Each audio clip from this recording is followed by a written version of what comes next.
સુરત શહેરમાં કોટડિયા પરિવારનો 8મો સ્નેહ મિલન સમારોહ ઐતિહાસિક રીતે સફળ. 80 થી વધુ ગામોની હાજરી સાથે રક્તદાન દ્વારા સમાજ સેવા. નમસ્કાર, સહજ ન્યૂઝ સાથે હું છું ગોપાલ ભેસાણીયા.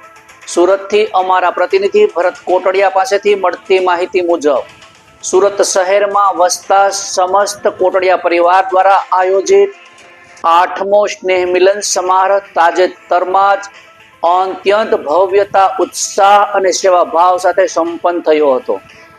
સુરતને પોતાની કર્મભૂમિ બનાવી સ્થાયી થયેલા તેમજ ગુજરાતના 80 થી વધુ ગામોમાંથી આવેલા કોટડિયા પરિવારના સભ્યો મોટી સંખ્યામાં ઉપસ્થિત રહ્યા હતા, જેના કારણે સમગ્ર કાર્યક્રમ દરમિયાન સમાજ સેવાની સાથે એકતા અને સંગઠનની ભવ્ય ઝલક જોવા મળી હતી. કાર્યક્રમમાં મુખ્ય આકર્ષણનું કેન્દ્ર તરીકે જાણીતા મોટિવેશન સ્પીકર અંકિતાબેન મુલાણી ખાસ ઉપસ્થિત રહ્યા હતા અને તેમના પ્રેરણાદાયી વક્તવ્યને ઉપસ્થિત સમાજના બાંધવોને જીવનમાં સકારાત્મક વિચારધારા, આત્મવિશ્વાસ અને સંગઠનની શક્તિનું મહત્વ સમજવાની પ્રેરિત કર્યા હતા.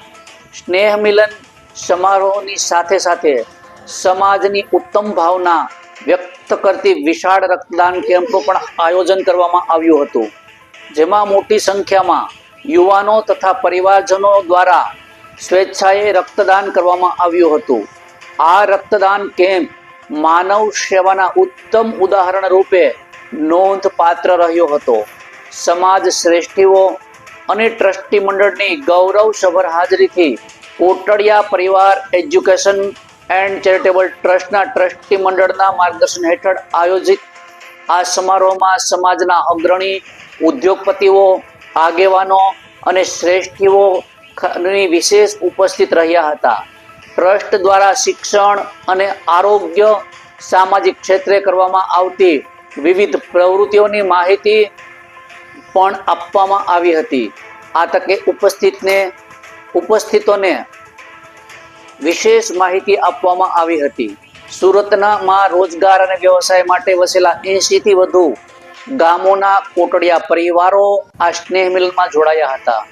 વર્ષોથી સુરતને પોતાની કર્મભૂમિ બનાવનાર પરિવારો દ્વારા મૂળ વતનની સંસ્કૃતિ, પરંપરા અને સામાજિક જોડાણને જીવંત રાખવાનો સુંદર પ્રયાસ કરવામાં આવ્યો હતો. સમગ્ર કાર્યક્રમ દરમિયાન ભોજન, પ્રસાદ, સાંસ્કૃતિક આદાન પ્રદાન અને આત્મીય મિલનથી વાતાવરણ હર્ષોલ્લાસ ભર્યું રહ્યું હતું.